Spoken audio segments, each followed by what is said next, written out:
Assalamualaikum warahmatullahi wabarakatuh. Halo teman-teman semua, berjumpa lagi dengan saya Herdiana Ferliani, Farmasis Muda Indonesia Berjaya. Oke, kita langsung ke topik bahasan kali ini, yaitu pemusnahan obat. Diambil dari kata musnah, yaitu pelenyapan, agar lebih mudah dimengerti. Baik, kita ke pemusnahan. Jadi pemusnahan itu adalah suatu proses atau cara atau perbuatan yang memusnahkan, atau bisa dibilang bahasa mudanya itu pembinasaan atau pelenyapan. Nah, obat yang telah kadaluarsa atau rusak harus dimusnahkan sesuai dengan jenis dan bentuk sediaannya. Pemusnahan obat yang kadaluarsa atau rusak yang mengandung narkotika atau psikotropika dilakukan oleh apoteker dan disaksikan oleh Dinas Kesehatan kabupaten atau kota setempat. Kemudian untuk pemusnahan obat selain narkotik dan psikotropika dapat dilakukan oleh apoteker dan disaksikan oleh tenaga kefarmasian lain yang memiliki surat izin praktik atau surat izin kerja. Lantas, kriteria apa saja sih yang harus dilakukan pemusnahan terhadap sediaan farmasi dan alat kesehatan? Jadi pemusnahan sediaan farmasi dan alat kesehatan dilaksanakan terhadap sediaan farmasi dan alat kesehatan. Yang pertama, diproduksi tanpa memenuhi persyaratan yang berlaku. Kemudian yang kedua, telah kadaluarsa. Yang ketiga, tidak memenuhi syarat untuk digunakan dalam pelayanan kesehatan atau kepentingan ilmu pengetahuan. Dan yang keempat, dicabut izin edarnya. Dan yang terakhir adalah berhubungan dengan tindak pidana di bidang sediaan farmasi dan alat kesehatan. Nah, hal tersebutlah yang mewajibkan harus dilakukan pemusnahan terhadap sediaan farmasi ataupun alat kesehatan. Catatan penting untuk Bapak Ibu semua yang ingin melakukan pemusnahan terhadap obat-obatan narkotika, psikotropika, dan prekursor farmasi harus dilakukan dengan satu, yaitu tidak boleh mencemari lingkungan. Yang kedua, tidak boleh membahayakan kesehatan masyarakat. Gimana dengan resep? Oke, untuk resep yang telah disimpan selama lebih dari 5 tahun dapat kita musnahkan. Nah, gimana sih cara pemusnahannya? Pertama, resep itu kita pisahkan antara resep yang narkotika ataupun yang selain non-narkotika. Untuk yang resep narkotika dapat dihitung jumlahnya, kemudian untuk yang resep selain narkotik dapat kita langsung timbang.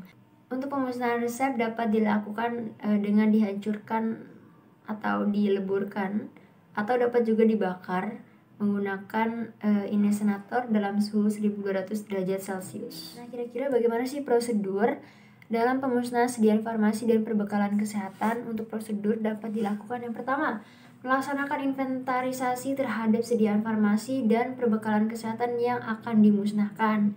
Yang kedua, menyiapkan administrasi berupa laporan dan berita acara pemusnahan. Yang ketiga adalah mengkoordinasikan jadwal, metode, dan tempat pemusnahan kepada pihak terkait seperti Badan POM ataupun tenaga apoteker ya, atau tenaga kefarmasian lain. Kemudian yang keempat adalah menyiapkan tempat pemusnahan. Nah, ini sangat penting ya teman-teman. Mau di mana letaknya, mau di mana lokasinya, apakah akan mengganggu masyarakat setempat atau tidak, apakah akan merusak ekosistem, perlu ada pertimbangan untuk menentukan tempat pemusnahan. Kemudian yang kelima ada melakukan pemusnahan yang disesuaikan dengan jenis dan bentuk sediaan yang akan kita bahas nanti. Kemudian yang terakhir adalah membuat laporan terkait pemusnahan obat dan perbekalan kesehatan. Nah, lantas siapa saja sih yang berhak melakukan pemusnahan obat? Jadi untuk melakukan pemusnahan obat dilaksanakan oleh industri farmasi, PBF, instalasi farmasi pemerintah, apotek, instalasi farmasi rumah sakit, instalasi farmasi klinis, lembaga ilmu pengetahuan, dokter, dan toko obat. Untuk pemusnahan obat narkotika dan psikotropika, serta prekursor farmasi yang berhubungan dengan tindak pidana dilaksanakan oleh instansi pemerintah yang berwenang sesuai dengan peraturan perundang-undangan. Nah, oke, baik. Jadi pemusnahan obat adalah suatu tindakan dari perusakan dan pelenyapan terhadap obat, kemasan dan atau label yang tidak memenuhi standar atau persyaratan keamanan, khasiat, mutu, dan label sehingga tidak dapat digunakan lagi. Oke, baik. Selanjutnya akan saya tampilkan berupa video mengenai metode-metode apa saja yang dapat digunakan untuk melakukan pemusnahan obat. Simak video berikut, jangan di skip-skip ya Bapak Ibu. Selamat menonton.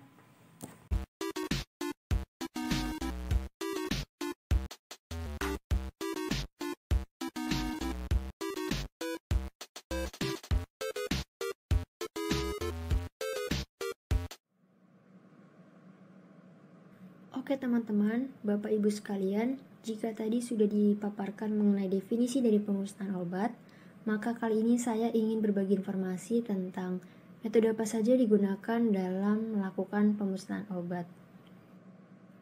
Seperti yang kita ketahui, metode atau cara pemusnahan ada berbagai macam cara dan harus sesuai dengan kriteria produk, serta mempertimbangkan keefektifan biaya dan metode. Berikut metode pemusnahan yang digunakan untuk limbah farmasi. Yang pertama ada return to donor or manufacturer, di mana pengembalian kepada pabrik pembuat obat, terutama pada obat-obatan yang menimbulkan masalah pembuangan seperti obat anti neoplastik. Yang kedua adalah landfill. Landfill atau tempat pembuangan dalam tanah tanpa pengolahan sebelumnya. Metode landfill adalah metode pembuangan limbah pada tertua dan paling banyak dipraktikkan. Kemudian yang ketiga adalah imobilisasi limbah secara enkapsulasi. Enkapsulasi dilakukan dengan menghancurkan obat-obatan dalam blok padat di dalam drum plastik atau baja. Drum harus dibersihkan sebelum digunakan dan tidak boleh berisi bahan yang mudah meledak atau berbahaya sebelumnya. Kemudian yang keempat ada imobilisasi limbah secara inersiasi. Inersiasi adalah salah satu dari enkapsulasi yang menghilangkan bahan kemasan obat seperti kertas, karton, dan plastik. Obat-obat tersebut kemudian digiling dan dicampur dengan air, semen, dan kapur ditambahkan untuk membentuk pasta yang homogen. Kemudian yang kelima adalah metode Sewer, di mana metode ini digunakan untuk beberapa sediaan obat cair, contohnya sirup dan cairan infus, yang dapat diencerkan dengan air dan disiram ke saluran pembuangan dalam jumlah yang kecil selama jangka waktu tanpa mengganggu lingkungan sekitar. Aliran air yang mengalir deras juga dapat digunakan untuk membilas sejumlah kecil obat-obatan atau antiseptik cair yang diencerkan dengan baik. Selanjutnya yang ketujuh ada insinerasi. Insinerasi merupakan proses pembakaran tertutup dengan menggunakan insinerator dua ruang. Insinerasi terbagi menjadi dua jenis. Yang pertama dengan suhu sedang, yakni insinerator minimum 850 derajat Celcius, sedangkan insinerator suhu tinggi mencapai 1200 derajat Celcius, dengan waktu retensi pembakaran minimal 2 detik di ruang kedua. Metode insinerasi digunakan untuk sediaan padat, setengah padat, serbuk, khususnya obat anti neoplastik yang menggunakan insinerator dengan suhu tinggi. Kemudian yang terakhir ada dekomposisi kimia. Dekomposisi kimia merupakan proses penonaktifan bahan kimia sehingga tidak berbahaya. Metode ini digunakan jika insinerator tidak tersedia. Metode dekomposisi kimia memakan waktu yang cukup lama dan tidak praktis, sehingga disarankan hanya untuk jumlah yang kecil atau tidak lebih dari 50 kg.